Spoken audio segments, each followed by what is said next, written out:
In this video, we're going to look at the ABB 580 series drive and the keypad backup and restore functions. Our agenda is creating a drive backup file, using auto backup, restoring from a backup, including a full restore and partial restore options, copying backup files onto your computer, and we're going to go over some notes about backups. All right, we're looking at the ABB ACH580. This is part of the 580 series drives, and we're going to talk about backing up from the drive to the keypad. So we can take a look at backing up right now. This drive is named ACH580. That's fine.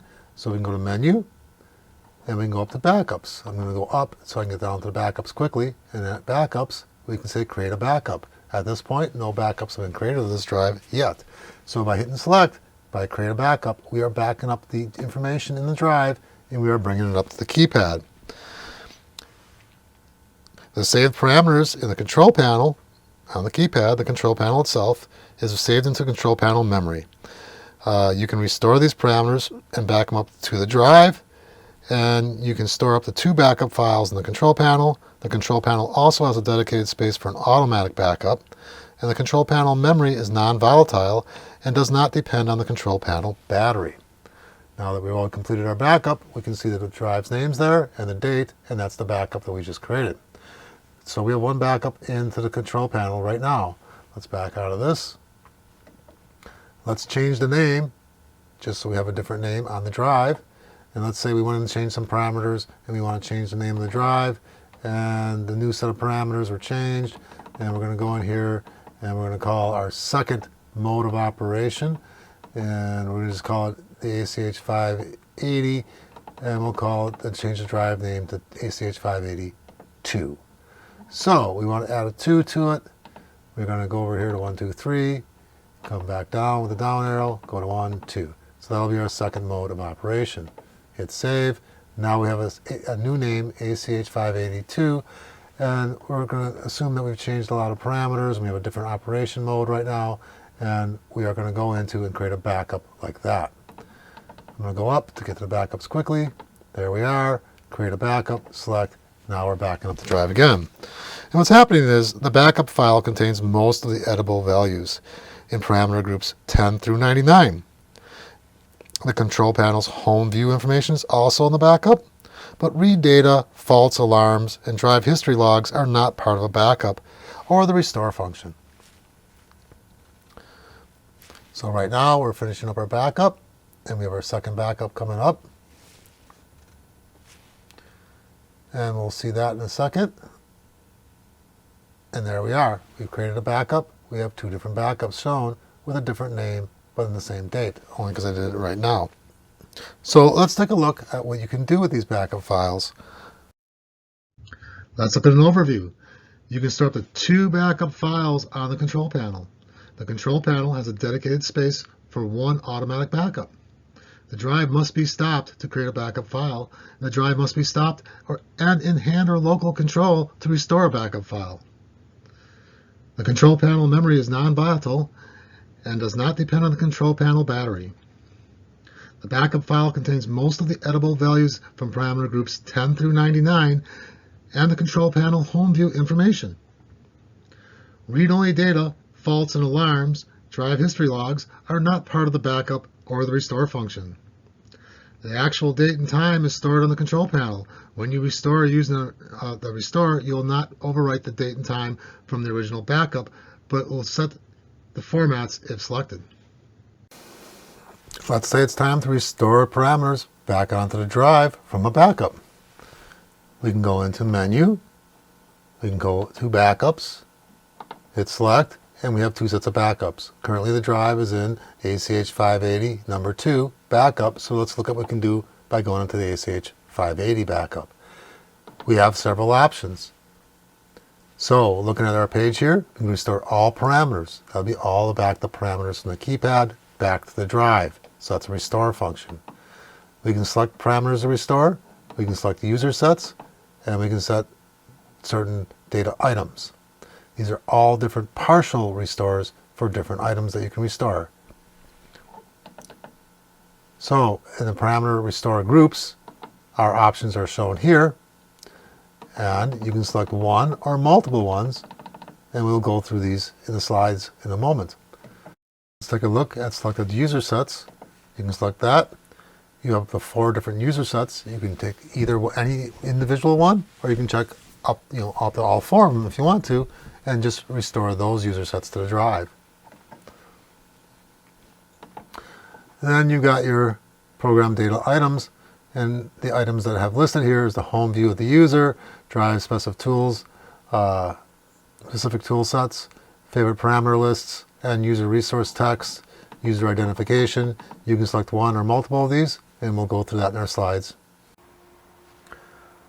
Let's take a look at automatic backups.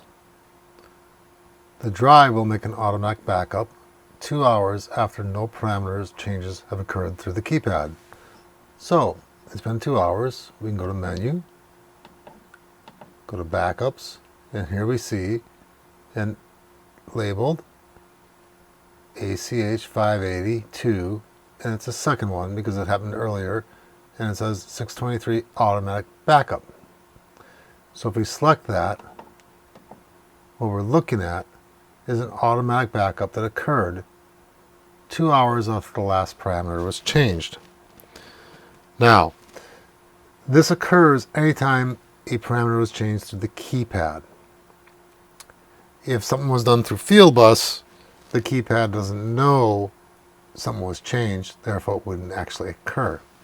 The great part about this is you can go up to a drive. Let's just say the drive stopped working and you have no idea when it happened. If you go up to a drive, you can go up to Menu, Backups, and you can see the automatic backup. If that automatic backup had occurred, recently, the drive's been running for months, and all of a sudden it stopped running overnight. The next morning you come in, you go look, the automatic backup sitting there, and it happened at 3:00 a.m. That will tell you that it actually happened. Somebody changed a parameter through the keypad at 1:00 a.m. Now, then you know that something was changed. You can go back to one of your other pre-saved backups. Now, another great thing about an automatic backup is, let's just say I'm in here, I'm going through parameters, and I'm changing things. I walked up to a drive, I started changing things because I wanted to do some stuff, and I changed some parameters, and what ended up happening was it stopped working. Okay, suddenly, it doesn't work anymore. Something's wrong.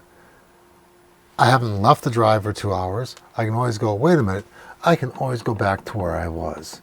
The last automatic backup occurred earlier, and that was where the drive was at. So I can select that, and I can restore all the parameters, and by restoring all of them, I will be able to, the drive must be off when you restore parameters, okay? It cannot be an auto mode or running. And then I can restore all the parameters, and at that point, where I was before I started doing my work, or started working on the drive, I am back to where I was, and I'm fine. So automatic backup, great for working on stuff, great for finding out when something was changed. It's a beautiful part of the drive. This is all part of the ABB ACH580 drive and the 580 series. Let's look at copying parameters to multiple drives.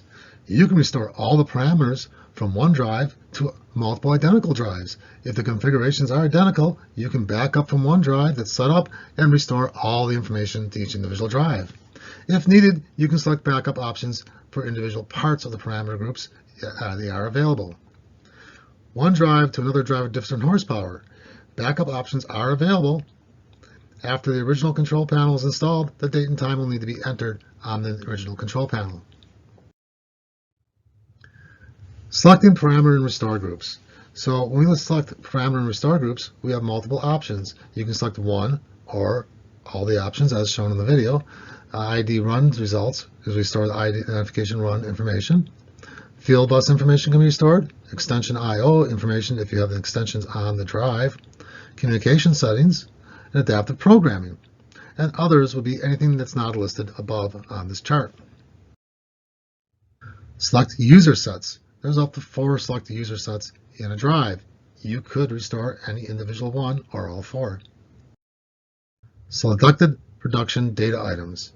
The home view of the user, drive-specific tool sets, favorite parameter lists, and user resource text and user identifications are all individual items that you can select individually or select multiple ones for restoring. Let's look at the backup icons. The backup icons, the little note with an A, is for automatic backup. The other things that we have is compatible backups, incompatible backups, and partially compatible backup notes. If there's no letters in the middle, it's just a compatible backup. Handling partially compatible backups. In some situations, an exact copy of the download is not appropriate for the target drive.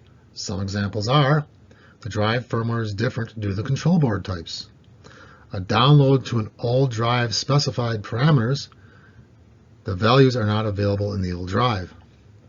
A download can include illegal values for a target drive, i.e. the backup from a small drive that can have a switching frequency of 12 kHz, whereas a bigger drive can only handle an 8 kHz switching frequency.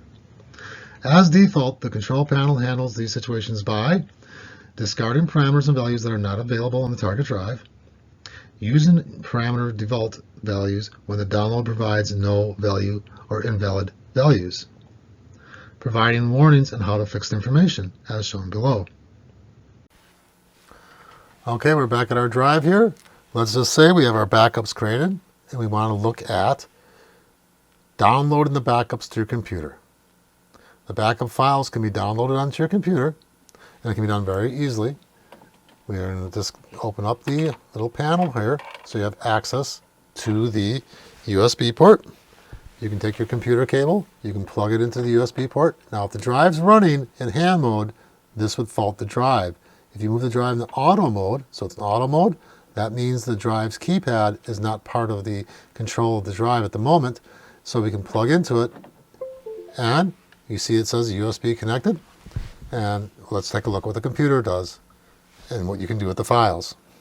After you plug in the keypad on your computer, you'll see a Windows pop up, ABB Assistant Control Panel A right here. You can enter this. You have 2 different files on this control panel. The file locations are screenshots. These are backup screenshots. We can go through that in a different presentation. And we have backup. Here's the one we're looking at now. In the backup area, we have 2 bin files. These are actual backups. And we have one .auto file, and that's an auto backup. So we can go take a look at moving that onto your computer. Just like any USB port or anything like that, you can go in, you can select them, hit copy. You can go into a new location. I just did temporary at this moment, but you can name this location whatever you want to for storing your files, and we can go in and paste. Now I've moved these copies of these files from the keypad to the computer. I can go back into the keypad or the control panel and delete the files. I've deleted them now. At this point, the files are no longer there. Okay. So I can go and look. The files are no longer in the control panel. Let's just say I plug in a different control panel. I plug in a new control panel in for a different drive, and there it is. No location there. I can go on my computer, take the files that are loaded on my computer. I can copy them, and I can move them straight over into the control panel, just like you would move something onto a USB file, a USB device. Now, at this point, the backup files are in the locations on the control panel that can be plugged onto into another drive, and they're there to be used. Things to note: you cannot change the name of the backup file. The backup files' names cannot be changed. Therefore, when you store them on your computer, you would use a location or a naming system for your folders on your computer, because if you change the name in any way, the file will not work. Let's review copy backup files. You can copy backup files from any PC with any file manager application, example Windows Explorer.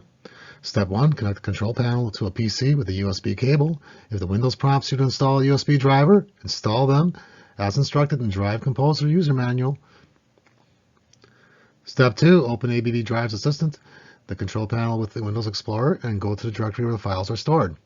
Back up the files stored in ABB Drives Assistant's control panel, ABB Drive Assistant Control Panel _A backup. You can copy these files from the folder just as any other file in Windows Explorer. Only 2 backups, .bins and 1 .auto file can be loaded onto a control panel. Let's look at some notes on backing up and restoring from the control panel. Parameter 96102 user lock functionality can be set to disable backup functions. The drive name is shown on the PC tools in the status bar on top of the control panel screen while using the drive. If more than one drive is connected to the control panel, the drive name makes it easy to identify each drive. It also identifies any backups you create for the drive. The automatic backup function delay time cannot be adjusted or disabled. It is 2 hours. The automatic backup does not update from parameter changes from a field bus interface unless the field bus forces parameter 9607 parameter save to save. Fault message 1080 backup restore timeout is caused by the control panel has failed to communicate with the drive when backing up was being made or restored. To resolve, reset the fault and request a backup or restore again. You will not lose information or damage the drive. Fault message 6591 backup restore timeout is caused during a backup creating or restoring operation. A control panel or a PC tool has failed to communicate with the drive as part of its operation. To resolve, check the control panel or PC tool communication and if it's still in backup or restore state. Let's do an overview of what we just went through. The ABB 580 series control panel backup ability is a tool that allows for recovery as needed to back up programmed operating drives or to update replacement drive units. Automatic backups allow for parameter changes and recovery to drive starting state if 2 hours have not occurred without a change. Automatic backup indicates if a drive programming has been changed through the keypad 2 hours prior to the backup being created. The control panel backup restore ability can be used to expedite multiple drive startups when a process for same drive or different drive ratings. Drive backup files can be remotely stored for future use as needed. The ABB 580 series control panel backup ability allows for flexible drive backup and recovery as needed. This concludes this video on the ABB 580 series control panel backup and restore functions.